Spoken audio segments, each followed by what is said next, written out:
Just a quick note that today's episode features discussions about coercive control, unplanned pregnancy and termination. So if that's something that you don't feel comfortable listening to, then maybe it's best to skip this episode.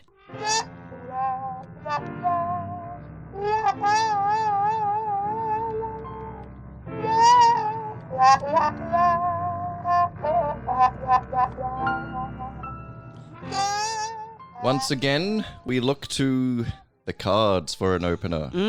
Yes, we found a little game called My Ex, and it's got questions on it. What is today's question? I'll flip one over here. Ooh. Oh, it's not a good one. It's probably not a good one. Hey, yeet. We're yeeting it's a re-over. Oh, yeah, no, that's not my, yeah. Okay, Elizabeth. Okay. And everybody at home can probably answer with Elizabeth in unison. The beginning of the end was when... ... I started dating them. I thought, okay, in all honesty, I thought you were going to say it was when he cheated. Yeah, that's where my money lies. The beginning of the end was when... Look, if we're talking the most not the most recent, but the biggest, most significant relationship, the beginning of the end was actually when I started dating them, because it was at a time in my life when I was choosing between two people and I should have chosen myself instead of the one that was love bombing me. But when we started going downhill was when I started changing my personality so that I didn't upset him, and that was the beginning of the very end for both my sense of self and the relationship. Interesting. Yes. So, but sorry to hear that. I mean, look, it's my life. You can't say sorry that many times. Otherwise, everyone would just be saying sorry to me. Do you have a beginning of the end? It's my past relationship, and it's the sudden realization that two people don't have that spark anymore. Yes. Where we could have put the blinders on and could conceivably got married. Because you were comfy, just not zinging. Yes. So we could have had some kind of marriage and some kind of, but you would have been lying to yourselves, right? Yeah. But yeah, something. Nice. So I mean, not nice at all. That's horrible. No, but yeah, good answer. So realizing that something, that indescribable the je ne something. sais quoi. Yeah, that's right. Something it's gone. Has gone between you, and it hurts and it sucks to sort of go. To address that. Yeah. There's no... because no one's done anything horrendously wrong. It's not you. It's not me. It's the situation. In a breakup, you want something to blame. Yep. You want something to yell. But no, there was just an unfortunate winding down. And just because everyone at home was going to be like, what the hell was the question that you chose not to? I'm going to read it out, but we're not going to answer it. It was my ex's strangest/saddest social media post ever was. And that's just... I mean, my exes weren't really on social media. Yeah, I'm not too old. So there we are, fun little opener here on Ghosts of Boyfriends Past. I'm Liz Best. And I'm Tom Harris. Lovely to have you all. We have a guest today, and I feel like the question that we just asked is probably going to be addressed in this story. So our guest today is the lovely Kate. Welcome, Kate. Hi, team. Thanks for having me. Thank you. I've actually got a really funny answer to that question. Great, do it. Yes. The beginning of the end with one particular partner was when he texted me, and the word now, as in I'm going to do that now, he spelt it with a K. No. Yeah, exactly. His grammar was just abysmal. He was lovely, but he was just really daft. So I wasn't into it. Bless him. I was like, oh, that's sorry. That's fair enough. Look, is that petty? The weirdest things can give you the ick, though. Like, honestly, I think everybody has certain things that are more important to them than other people, maybe necessarily. So to you, like, grammar is super important, whereas to other people it wouldn't be as important. So that it's probably. To someone else that doesn't give a shit, that's like, gee, that's petty. But to someone, I had a thing where an ex, well, I call him an ex. We kind of went on like 4 dates, but I stayed over and he didn't brush his teeth before we went out, like to do stuff. We'd eaten. It's not like he was planning on doing it after brunch, and I was like, I got the ick now. Yeah, I don't want to put my mouth on your mouth. Hygienic is absolutely granted. Yeah. Yes. Totally fair and valid. Kate, The rules. We have rules. I'm so sorry, but we don't. Rules are important. The It's fine. lawyer says so. Otherwise, smack on the wrist for us. So the rules are that we have to have an alias for anybody that you're talking about. I've worked one out. Yeah. Great, Fantastic. and we have to no threats on mic. That's usually the third rule, but Yes. I've We'll put do it that later. second. Yeah, And yeah. anyone playing along at home, because this little wee podcast is actually quite popular and goes all around the world. So if you figure out who Kate is and who they're talking about today, the story, no names, no releasing of information. Don't we be don't a want dick. emails No leaked. We don't doxing. want Because we're not about that shit. We're not about let's figure out who's who or what's what. We're about let's hear a story of human experience, probably where something went shit, and what can we learn from it. That's what we're about. We're not about the bullshit. Yes. Well, we're about You can keep your pitchforks and torches in the shed. Yeah. You keep them for another day. I mean, Yeah. there's always a protest to go to. There's always something to rile against, but not us. Okay, Not- please. yeah. If please, you can. please. So Noted. Yeah. there's our guest. There's Right. the rules. I Now, don't know. Kate, where are we starting? Situate us. Look, it was about 10 or 11 years ago. So I was about 24-ish.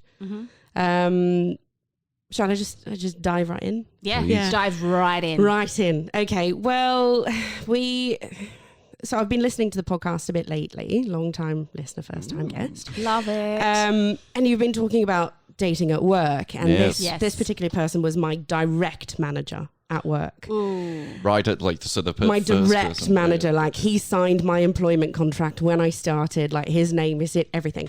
On a work conference, several beverages were had, and I went back to his room and we hooked up. So I'm going to call him Paul Okay. because I don't think I've dated a Paul, so there's no like, yeah, Yeah. you get it.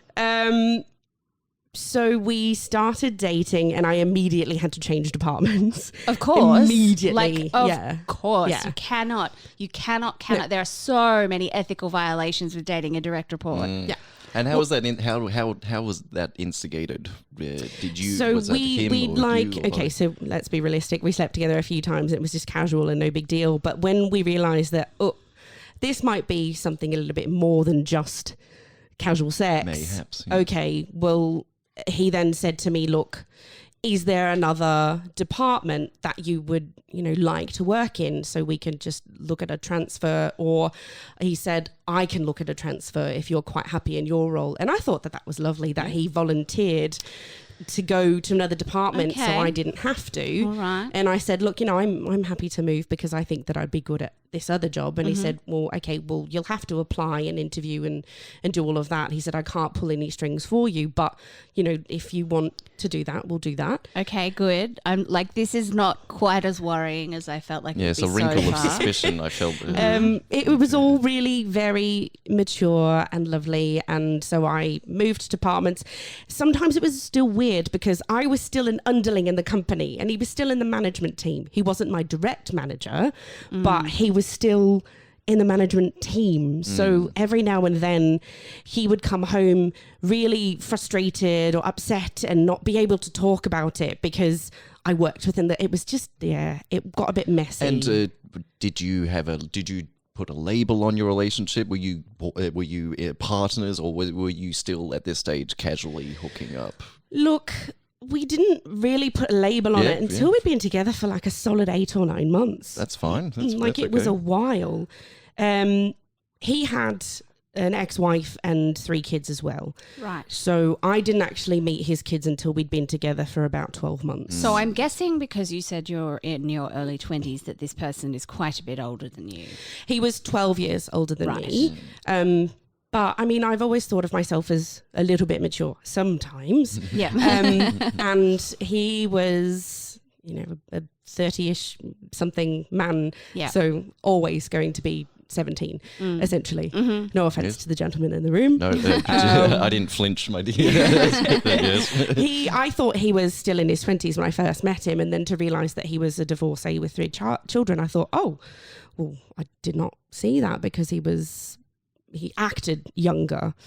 So yeah, anyway, we'd been together for about a year. Then I met his children. I thought that was really, respectful for his kids as well, to wait until we'd been together for 12 months to introduce us, because he said, I don't want my kids to be introduced to somebody who's not going to be in their lives for a decent amount of time. And I thought, this guy's amazing. Like, that's really lovely.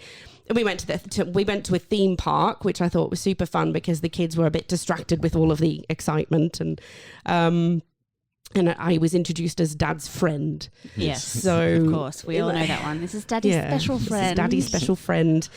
I mean, at this point, I was 24. I was working casually. I was bartending, so I'd had no qualifications, no full-time job. I was living in a caravan. Like, my life was a bit of a fucking mess, to be honest. Right. So after we'd been together for about a year and a half, we decided to move in together, which means that he already had his own home, and he said, look, would you like to come and live with me? And I said, well, absolutely. Yeah. My life is a dumpster fire at the moment. I was looking at getting a qualification, going to college and learning anything really, but I'd gotten comfortable with life and lazy, let's be realistic. And I just thought, well, this is an opportunity for me to do something new and exciting and different, and a step towards my forever.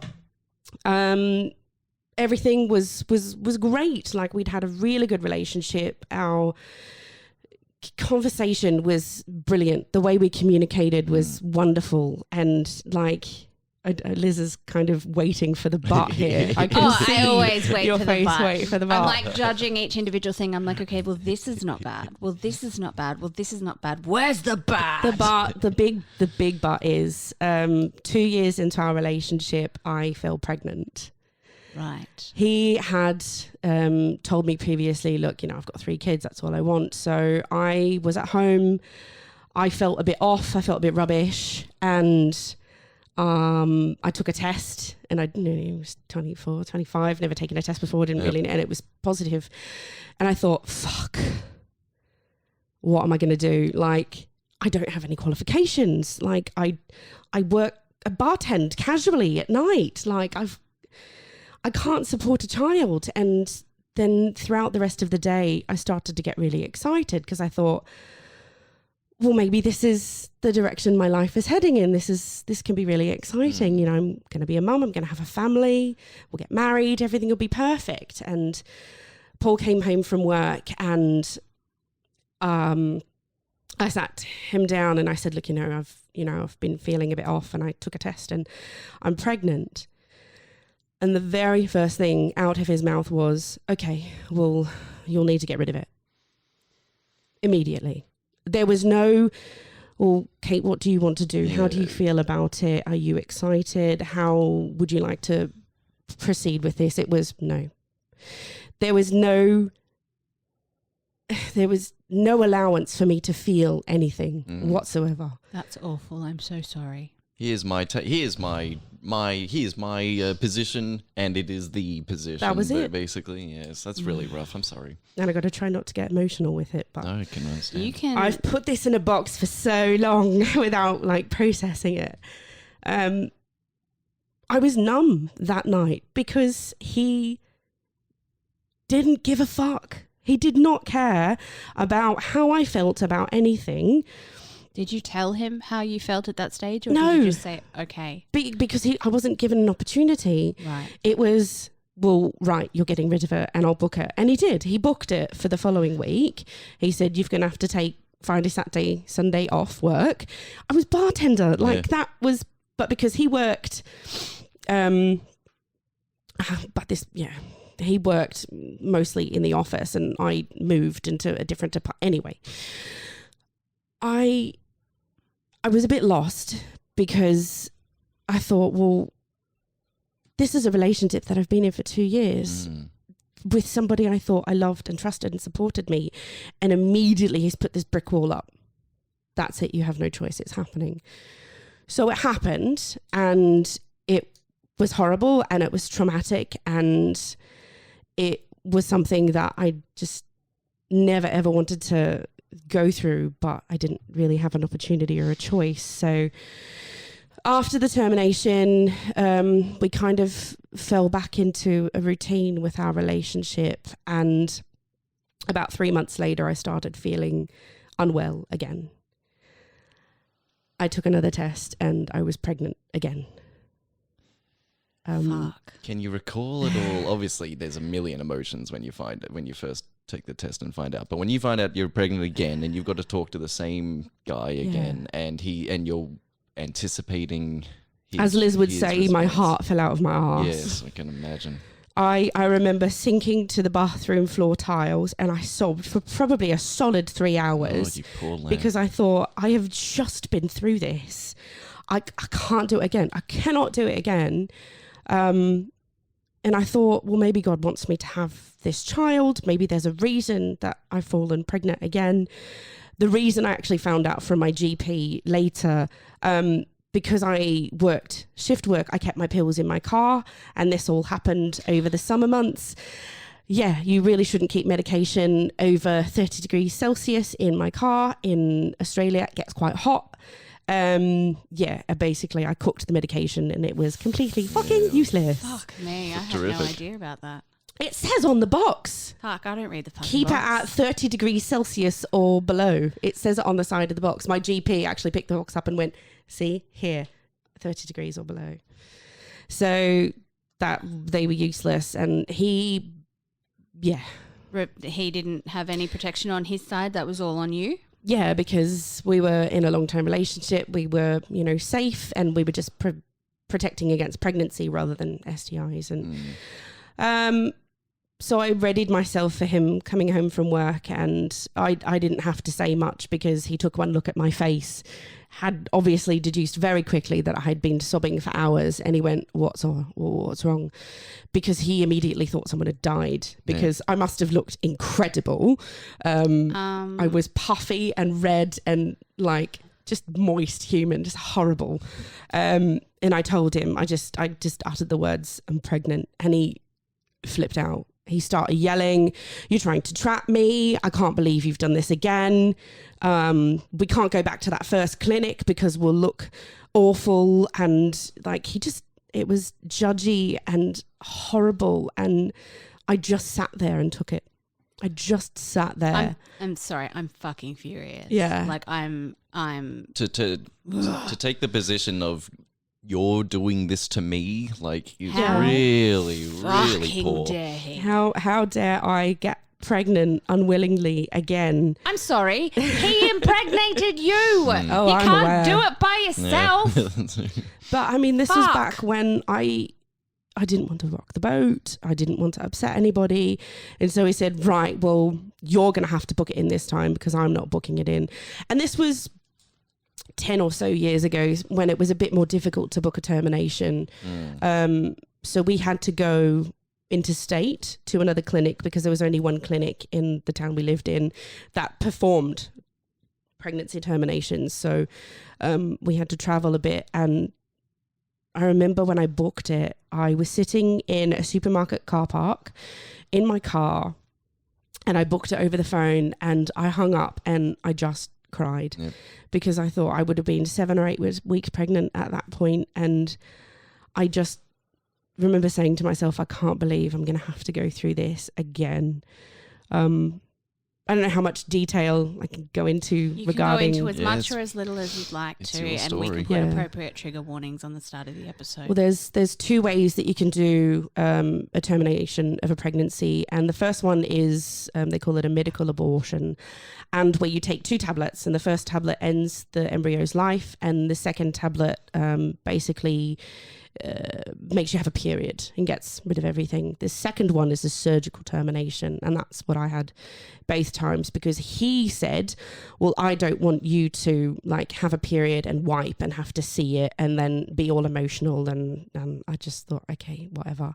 So he paid the extra for the surgical termination, where they actually put you Yeah, Yep. just gonna Yeah. pause you Yeah. there. Yep. they put you under, and it's twilight sedation, and yeah.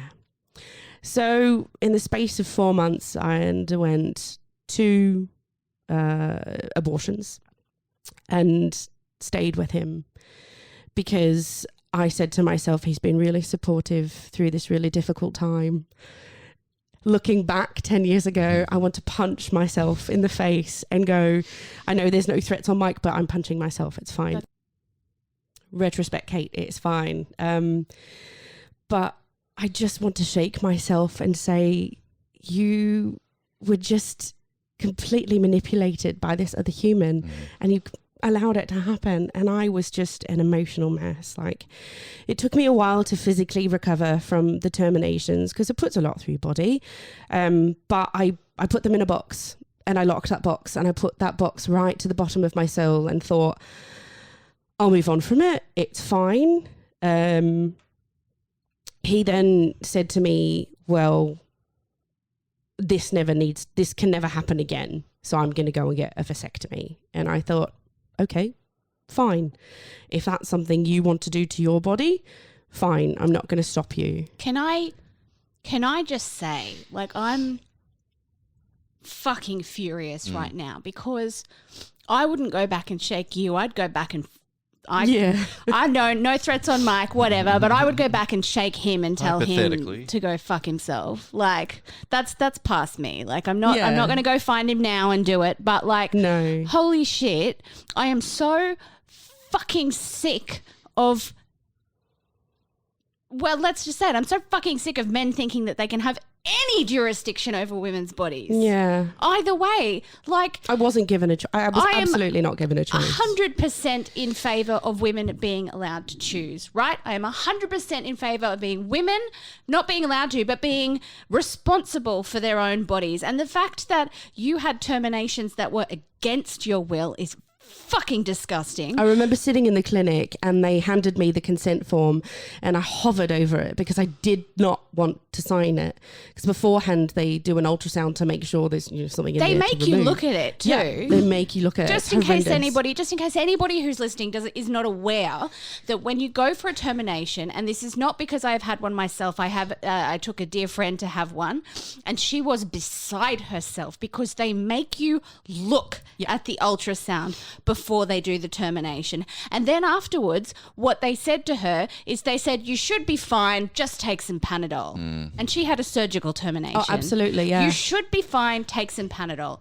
And the thing that shits me the most out of all of this is that this is never up for anybody else to discuss. If you do not believe in terminations, that's fine. You are allowed to not believe in them, but you are not allowed to force somebody else to have that belief. If you believe in terminations, that's fine. If you don't, that's fine. But you are not allowed to force somebody else to have that belief. And I'm just so fucking furious that happened to you and that you had to go through that and that you felt like you had no voice to be able to say that is not what you wanted. And I think that is so fucking unfair. In that regard as well, though, I think it's so unfair when abortions are not made available to women who want them. Absolutely. It goes both ways. This is what I'm saying. I am so mad. I'm sorry I'm getting so worked up, but I'm just so mad that people think they have the right to govern other people's bodies, full stop. That's full why stop. Men, women, non-binary people, deal with your own body, okay? Don't try and force somebody else. And the fact that he didn't even fucking ask you what you wanted to do. No, he just told me this is what was happening. No, I'm fucking so angry. But I'm so sorry, Kate. Also, this is why when Paul said that he wanted to get a vasectomy, there was no way in hell that I was going to stop him. Like, I drove him to the procedure and, drove him home afterwards and then put peas on his balls and did all of the lovely things that, you should do. Sorry. I mean, even though I drove him home from the procedure sobbing behind the driver's wheel because it was absolutely not an option anymore. Yeah, for the two of you. It was not an option. The table. It was never going to happen because he'd had like a surgical vasectomy. It was done. So the relationship was honestly a bit rubbish for a few months. But we got through it. We coped and we fell back into step, and the communication was good. The relationship was good. Everything was fine. I had put the terminations and all of that trauma into a box and put the box away, and I never wanted to deal with it again. About about year 3 into our relationship. He used to live in another big city and moved to where we were living. We were out one night and a woman that he used to work with bumped into him, and I'm going to call her Diana. And he was like, oh my God, this is incredible. I haven't seen you in about 8 years. Amazing. And it was like clear that they got along like a house on fire. And it was lovely. I'm thinking, great, because he didn't really have a lot of friends. He didn't go out much. And so like a week later, he said, I'm going to catch up with Diana. We're going to talk about like the old work and all of that. And I thought, great, go for it. Oh my God, yes. Live your life. Be amazing. A week later, I was house sitting for some friends and he came over and he was like, I'm going to cook, because he was an amazing cook. And this is back in the days when people had Blackberries. You remember a Blackberry? Yes, Blackberry is very cool. There's back a in my day. documentary that's just come out about the fall of Blackberry. I want to watch that. But so when you got a text message or an email on a Blackberry, it just came up on the screen who it was from and what the message contained. So like with iPhones now and Android devices, it can be like, you have a text message, very generic, very private. But with this one, it popped up on his phone and Paul was in the kitchen cooking and I was in the lounge and his phone was just on the counter, and it popped up with Diana. Had an amazing time again last night. Have you spoken with Kate yet? And that was the content of the message. And I was like, heart rate must have tripled, I reckon. Out of us. Yeah, absolutely. Because I just thought, you've got to be shitting me. Because I thought I did the math and I thought, well, no, they were supposed to have dinner last Wednesday, not like last night. And I didn't even try to be sneaky about it. I just picked it up. I didn't even open the phone to read the message chain or anything like that. I took it, I put the Blackberry in front of him and I said, what's this about? What does she mean by this? And his face kind of made that face when you're like, okay, we're about to have a very long conversation. Great. Essentially, they had met up the previous Wednesday and then again the night before, and it made him realize that he would like to be with somebody closer to his age. So she was like in her mid to late 30s and had kids his same age and like a proper job. And yeah, so... On this here show, Elizabeth has brilliantly in the past brought out the idea of stage difference in life as opposed to age difference. Yeah, so definitely. An age difference might not even matter if it's if you're both in a similar stage difference. So he found someone that was in the same stage as like a similar. I agree to a point, because I was at that point where I wanted to do all of the things that he wanted to do. Yeah. I just didn't have kids and an ex-wife. Like that's where it ended, really. I said, well, what do you want to do? And he uttered these words to me. He actually said this sentence to my face. Get ready, Zane. Sorry, You don't know. I know. I'm prepping that button. You tell me the words. You tell me those words, Kate. He said, look, I don't believe that humans are supposed to be monogamous. Okay, I'm not going to press the button. Yeah. I'm not going to. And I said... I feel like I want to, but it's the only reason I'm not pressing the button is because I know many people that successfully live in polyamorous lifestyles and are enjoying that lifestyle. But saying I don't believe... Okay, give me the bit. It's just a brilliant excuse, like a lovely, convenient excuse that he can bring out of his back pocket. I know, but then if I say that about him, I have to say that about everybody, I already think he's a fuckwit. But we'd been in a loving. This is a discussion that you have monogamous relationship for 3 years. No, press the button. I've changed my mind. I would agree with what I just said before if you'd had this conversation like 2-3 months in, maybe 6 months in, but you're having it. Yeah, Zane's pulled down the microphone. I've fucked up on this one. You got Zane on the microphone. Oh, you've done it now. I haven't fucked up at all. Okay. This is a conversation you have before you sleep with someone else. Yeah. This is that's when you have the conversation. Yeah, or before you want to sleep with somebody else. You don't do this when you're like, oh, we're breaking up. Oh, polyamory? Yeah. They hadn't slept together because I did ask that question and I said, so did you fuck her? And he was like, no, we just kissed. And I'm like, I'm sorry. To be honest, that's 100. No, fuck that. You put your face on somebody else's face and we're in a relationship. Do not do anything that you wouldn't do if your partner was standing right next to you. Exactly. It's a great rule. It's a great rule because if you've discussed that polyamory is okay, then kissing someone else is fine in front of your partner and they'd be like, whatever. But if that's not a conversation that you've had, then you're cheating. I'm sorry. You're cheating. You mashed faces without telling you're cheating. So he basically said, look, I've never thought that monogamy was a thing that I wanted. But, you know, I did it with my ex-wife and other partners and with you. But I want more. And I think he expected me to go, fuck you, I'm out of here and leave. But I was like, obsessed. Is it clear by this point that I was completely obsessed with this human? I wanted him in my life no matter what. Like I'd had 2 terminations. I'd allowed him to basically control my body in order for me to maintain a relationship with him. So I said, what do you need me to do to make you happy? And he kind of went, what do you mean? I said, well, you've just said to me, you don't believe that humans are meant to be monogamous. What do I need to do to make you happy in a relationship? Like, do you want to experiment or do you want to break up and go and sleep with other people? And the look on his face was like, chef's kiss, because he totally did not expect that answer from me. Yes.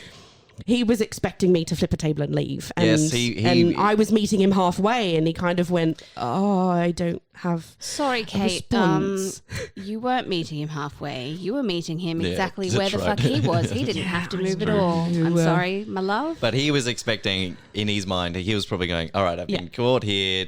It's time for it'll all blow up and Kate's going to walk out of my life. She can leave and I can go and fuck Diana. So, but can I ask you a question? Because this is something that's come up in a few places in this story so far. You mentioned at the start that you consider yourself to be quite good at communication. What was it about this relationship that silenced you? Silenced me with regards to... That made you feel like you couldn't say what you felt in your heart. I was shocked. I was 100% shocked because I had processed the fact that I wanted to spend my life with this man and I wanted to have a family with him, and he shut that down in my face and said, you are getting a termination. This is my decision. You don't get a choice. And I kind of went, okay. And I shut down. I did. And every time he came to me, again with the, I don't believe humans are meant to be monogamous, I went, okay. Because I wanted him in my life over everything else. I wanted a relationship with this human because I genuinely loved him and thought if bees had knees, he would be them. He was just phenomenal. In my 25-year-old brain, he was the most incredible partner I had ever had. How many had you had by that point? Oh, look, maybe half a dozen boyfriends, but like serious partners, maybe 2. And they were rubbish. But like, did he know that you were all in on him, or was this?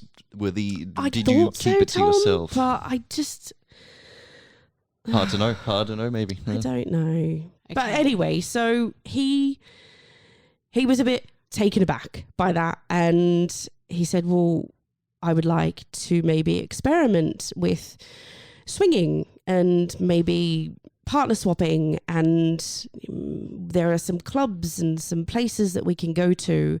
So obviously he'd already done the research and looked at the kind of lifestyle that he was interested in. And I thought, oh, fuck it, why not? I'll give it a crack. Because, I might like it. I might enjoy it. It might be fun. Yeah. Don't knock it till you try it is something that It'd be better if it was not coerced, but give it a go. And that was one thing, is that I completely felt like I didn't have a choice with regards to this. It was like, I want to do this, and if you don't want to, then you can't be in my life, is essentially what he said to me. So there's a couple of websites that couples can sign up as swingers or to invite a third into the relationship or partner swapping or whatever. So we signed up there and we found there's quite a few clubs in our town. Who would know? In a small town. There was a couple of clubs where you could go, pay a fee to enter, and either watch or partake and swap and do whatever. So I agreed, but I said we need to have rules. Absolutely. Yeah. Well done, you. Yes. He said, absolutely, I agree. First rule. No, I can break any of the rules. Yeah, that's right. No, his first rule was no kissing. And I'm like... Oh, and that's what he's already done, though. And that, yeah, because I was like, you fucking what? Yeah, all right. Fine. The next rule is nobody we know. Right. They must be people that we don't know, or we meet online, or we meet at the clubs. Pretty sure I knew Diana, but anyway. Mm-hmm. Yeah, exactly. Yeah, so he's already broken both of his rules. Yep, great. Fantastic. And the third rule, no doing it without the other party. So, I believe you. Yeah. And kissed Diana while you weren't there. He's broken every single rule. I'm not going to say, actually, I am. I called it. You've called it. Uh-huh. Yeah, and that, as he's telling me the rules, I'm thinking, Yeah, but okay. Yeah, but right. Yep. But from now on, we're not talking about the past. Starting now, we're not going to do all of these bad things. So I did 100% feel coerced. I didn't feel comfortable. I was so awkward. We went to this club and there's all these people around. I'm a bigger girl. I've always been a bigger girl. And this one club we went to, they were having a BBW night. Mm-hmm. And that stands for Big Beautiful Woman. And it's basically full of single men with big BBW fetishes and large couples and curvy women. And like, I felt comfortable because I felt like I was surrounded by women who looked like me. Mm-hmm. But still I didn't want to be with anybody else but Paul. Mm. And watching him walk around the room and like staring and ogling all of these other women, I felt so uncomfortable. So I proceeded to get completely obliterated on white wine because it's all we brought. It was BYO. White girl wasted. I had probably 1.25 bottles, which is... I want to say about 12 or 13 standard drinks, which is a lot, even for a larger girl. And I broke one of the rules. I did. I kissed another girl in front of him because I thought that he would find it sexy because I was pissed off my tits. I honestly... I mean, shit, he's already broken that rule, so I said this is your freebie, but apparently So- I don't think he'll think that way. We started chatting to this other couple and she leaned in and kissed me, and because I was rip-roaringly drunk, I went with it, and he got visibly angry and started to get aggressive and grabbed my arm and pulled me out of the room. And as we went downstairs, and like, honestly, it was a scene from a movie. It was raining and he were angry, and I'm like trailing after him down the road going, why are you so mad? Like, this was your idea. And it's like, you broke the first rule. And I thought you'd think it was sexy because like he was one of those guys who was into girl on girl porn and all of that. But apparently... It's only sexy when he does it. He's allowed to break the rules, but I'm not. Yep. So he was really mad. And it got to the point where the next day he left and didn't come back. This is his house, by the way. Like, he didn't come back. He went and stayed with a friend because he was so mad at me because I got drunk because I felt like I was coerced into going to a swingers club. Like, it continued because he eventually came back. And he said, if we're going to continue this lifestyle, I want you to not ever break the rules again. And I said, look, I think it's because I was so uncomfortable and I wasn't ready. And I felt like the only way that I would cope in that environment is to get blind drunk.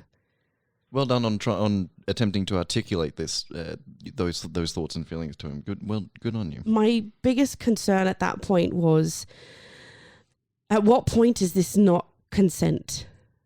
because I had to get completely drunk. Like I'm talking the most intoxicated I've been in my life was this night. I'm not a big drinker. I can't really handle my alcohol, and 12 or 13 drinks might not be a lot to some person, but I was unwell the next day. Like, I wouldn't have blamed him for leaving to go to a friend's, to be honest. Like, it was not pretty. Kate, can you recall at the time, like, consciously being like, I have to fucking... Like, absolutely. I have to disappear from this. I was so uncomfortable. The only way I felt like I would have the confidence to physically be in that room with those other people, with my boyfriend of like 3.5 years, walking around, and he was allowed to touch other women, by the way. Like, he was like the woman that I was kissing, the woman that I was kissing, he was grabbing her breasts while I was kissing her. Absolutely press that fucking absolutely press that So button. he was allowed to do that. So he was, and then after he finished having a grope, then he got angry at you. Because I kissed her and that was a rule and I broke a rule. Right. So he was like, well, let me just finish off my tit grab before I scream at you. Yeah. Right. Yep. Okay. I've got that fact stored away. He wanted to continue going into the swinger scene, and I couldn't. You've explained to him at this point that you had to make yourself blackout drunk to do this, and he said, well, we're still doing this. Yeah. It's very poor. It's very, very poor. No, describe my face right now. Oh, it's a vision of The fury. lips are pursed, the eyes are wide. Scary eyes. The only reason you can't see the steam coming out of my ears is because I'm wearing headphones right now. Her glasses would be steaming up. It's very fierce over there. Very this angry. whole 4-year period of my life, this relationship 4 with years, Paul. Yeah, like I still think about that period as one of the best and concurrently worst 4 years of my life. Which is a shame. It's a shame. You shouldn't look back like on something fun. It's like a moment that's super fun and you love and adore, but also gives you like all these negative, really bizarre, horrible feelings. There was so much trauma in these 4 years, because after we got pregnant, the relationship was never really the same. We kind of came back into step with being comfortable with one another, but I never truly trusted him again to make the right decision for us. He was a father. He had 3 children. And like when we started dating, they were like 14, 10 and 7, I think. So, I mean, they were old enough to understand that Dad had a girlfriend and there was this other person, and I don't know what their mother was telling them, but like I just wanted to have a relationship with this person who just kept trying to push me away, constantly pushing me away, constantly making me do things that I did not want to do. I don't think he was pushing you away. I think he was trying to see how much he could get away with and have you still there. Because I was so obsessed, honestly, and that's one way that I can describe this relationship, is that I was completely obsessed with him, and all he wanted to do was control me. But at the time I didn't see it. Yeah. So it's not as if I chose not to see it, or I couldn't, because I just your brain had love goggles on. Couldn't accept that as a reality. Yeah. He can't not love me or be involved in this relationship. That's not a possibility. Did you find yourself looking at things he did and not seeing the bad things and going, oh well, he did this good thing, so that means therefore every day? Absolutely every day. He had a vasectomy for you. Yeah. So I never had to have an abortion again. I had to have 2 in the first place fucking because of him. Like, looking back, I've got so much retrospect about this horrendous relationship because he was so controlling and so manipulative. And I just wish that I could go back 10 years and save myself from that heartache. Because it was just awful. I'm so sorry. That's like, Sorry. No, absolutely no apologies needed. I'm so furious with this person that I've never met before that I want to break my own rules so bad. So bad. It is. I understand that temptation. It's Kate, I'm very, very sorry that you were up to your neck in it in a relationship. You were all in. Your heart was in, and you were like, yes, this it. But it's if you were to quiz this guy, I don't know how deep he ever really got with you, and I think it got to the point where I loved him and he liked me. Yeah, that's probably a good summation of it.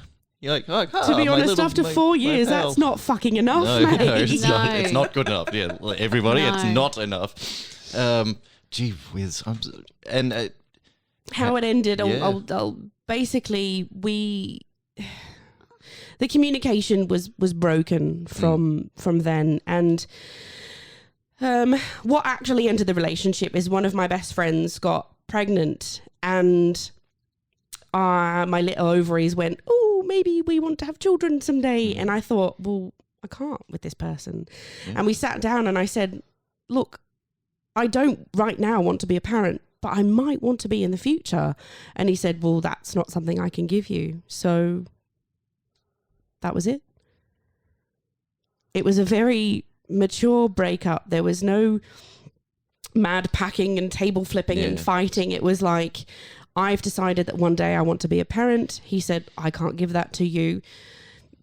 On your way, enjoy your life. And that was it. Good. I packed a bag, and honestly, I should have taken more than what I did, but I packed a bag and moved back in with my mum. I'm just trying to find some optimism. At least it ended somewhat amicably. There was no screaming and yelling and history on it, as you said. At least you guys I have a feeling if if there had have been that you might have been pulled back in. Yeah, maybe. Probably. But my friend that was pregnant at the time, she said to me, look, you probably don't want to hear this, Kate, but I don't think that Paul's the person for you. I don't. I think that you're meant to be with somebody who adores you. And I'm happy to report that as of this day, I am with somebody who adores me. Fantastic. And that's lovely. It really is. But 10 years ago. When your friend said that to you, were you angry at her for telling you, or did a part of you agree with her instant? Can you recall? No, because at that point I was ready to hear it. Yeah. I was absolutely ready. And she knew that I was ready. She'd felt like he was a shithead for years, but she said, look, it's time. And I was ready and I agreed. Oh, great. Had anybody else through the relationship tried to tell you this when you weren't ready to hear it? Yeah, both of my parents. Oh. And what was your reaction? How did they tell you, and what was your reaction to it? My reaction was, you just don't understand, Mum and Dad. You've got no idea. Parents never understand, do they? Yeah. Particularly when you're in your mid-20s as well. Yeah. My mother doesn't know a damn thing about relationships. My parents are very intelligent people and very insightful people, and they picked up on a lot of goings on. Parents tend to do that. I did not tell them about my terminations. I've told them since. But and that's the thing, I told maybe 3 people about my termination. One was my immediate manager at that time, because I had to explain why I needed, the weekend off. I told my best friend, and myself and Paul knew, and that was it. And that's the thing, I have kept this inside for so long. And honestly, it feels good to talk about it.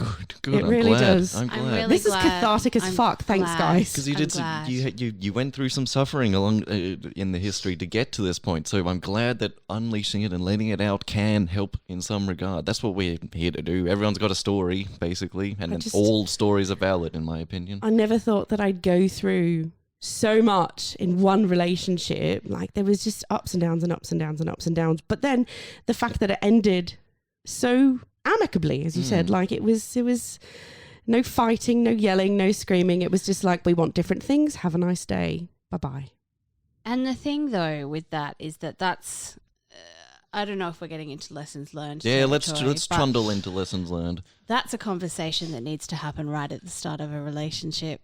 when you feel like you're getting serious with somebody, because the fact that it's almost like, I keep having the analogy in my head of the train just got to the end of the tracks and stopped, right? But I feel like the train was approaching the edge of the tracks and then someone switched a track on you, so you did this big loop-de-loop before you came back to the original track of I can't have kids, I want kids.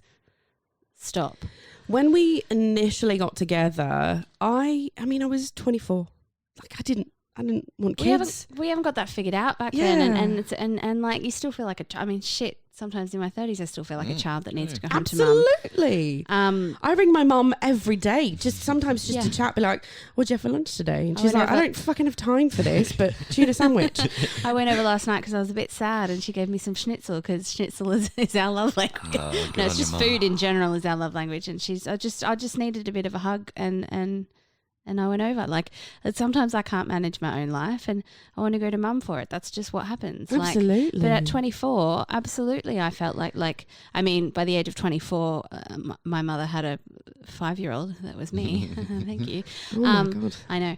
But I couldn't have had a kid at 24, but in my 30s now I know that I want them. So like it's one of those things where you can't put a gun to someone's head and make them decide that forever. But retrospect is incredibly powerful, because sitting here, me thinking I'm in my mid-30s, I could have a 10-year-old child and my life would be completely different. I probably never would have met my husband. I wouldn't have the beautiful children I have now. I probably wouldn't have studied or, gotten qualifications or travelled or done anything with my life. I don't know. I think everything is supposed to happen for a reason, but yeah. I think we can all torture ourselves endlessly with the what ifs and the if nots and the how could it have been. Mayhaps. An initial lesson learned for me would be don't cook your medication, everybody. If you've got medication, and you live in a hot climate like Australia, don't leave it in the car, because you're only going to give yourself another pregnancy. That is some top-notch advice, Tom. Well, the thing is, you just think, I'll leave it in the car because the car's convenient. You can fry eggs in cars in Australia when they're just left on the street. Yeah. Like it gets hot in there. Like absolutely, essentially taking a sugar pill every day, just like completely useless. Yeah. Oh man. But it meant that I was drinking more water, so I suppose that's one thing. Kate, can I ask what have you learnt from this experience over the years? That entire, I want to say 5-year period, because it took me a while to trust somebody again. That's a shame, but understandable. Yeah. I learned to stick up for myself. Fuck yeah, you did. And it was really hard. Thank you. I do enjoy a bit of applause. It was hard to kind of have somebody say to me, this is what's happening, and that's the way it is. Like, we're going to a swingers club and you're going to like it. Okay, yes. Yeah, and that's what I did. I went, oh, okay, rather than actually, I'm not really into that, I'd prefer not to. I went, I need to keep this relationship. I need to keep this man happy. I love him so much. So I'm going to put myself through this and be so uncomfortable and touched by other men. And it was awful. Absolutely awful. I have the same anxiety in my chest that I had back in my relationship when I had the guy who would be like, do it this way, and I'd be like, okay. Like it's such an awful feeling, and you don't even realize that you've lost yourself until you're gone. But I mean, the thing is, I may have, I'm 10 years older now. I'd be quite happy in a swingers club because I'm more confident in who I am as a person now. But you would make that choice yourself. Absolutely. And if I had made that choice myself, I still maintain that I would have been an absolute laugh at that swingers club. Such a great party, because I would have wanted to be there. I would have enjoyed myself. I would have had confidence, and I wouldn't have been sloshy, messy, gross, drunk. It's funny. This is not the first story that we've had of this podcast of someone going to a swingers club, saying yes, and then getting in trouble for enjoying themselves in any way, shape or form. And I just want to say to anyone out there, if you are interested in going to a swingers club, that is a discussion. It's a two-way discussion that you have with your partner. And if it's not a fuck yes, it's a no. If it's not a fuck yes, absolutely it is a no. That is a conversation, that is a two-way street that both people need to decide. And if you even get the littlest, and look, narcissists are going to be like, not even hearing this because they don't feel when other people have resistance to what their ideas are. But if there's even the tiniest little part of someone that's not, fuck yes, let's go, let's book it in, then that's not couldn't right. agree It's more. not going to be a nice time. Oh my goodness, Kate, thank you Yes, for coming on and Thank you so sharing much your for letting me tell my story. story. That was, as I said, quite cathartic. Thank you. I'm really glad that you found some catharsis because stories like that are difficult to tell when you've put them in a little box and the lid can just spring off and all hell breaks loose. But to have sat on that for so many years, I guess I'm just really proud of you for coming on and telling us the story and have found your voice and have found your happy ending and have beautiful children and hopefully anybody listening at home who sees even a hint of themselves in the story that Kate's told today, maybe let this be just the start of that little question that happens in the back of your head that says, is this right for me? Yes. And am I happy?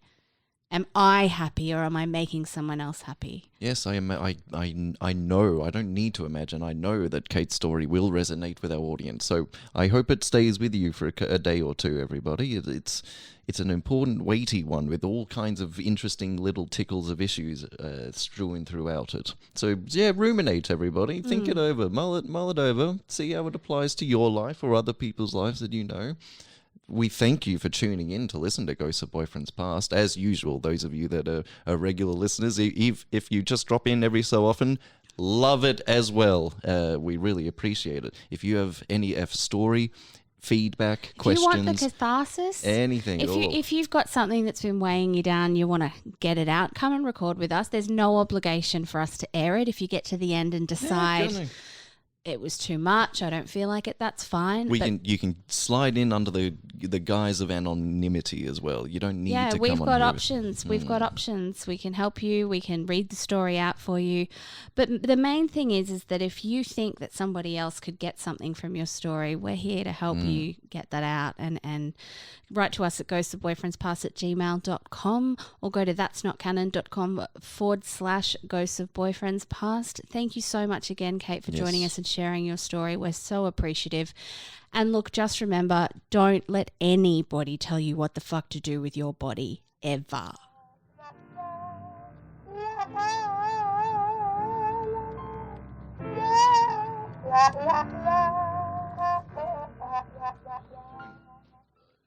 I don't ever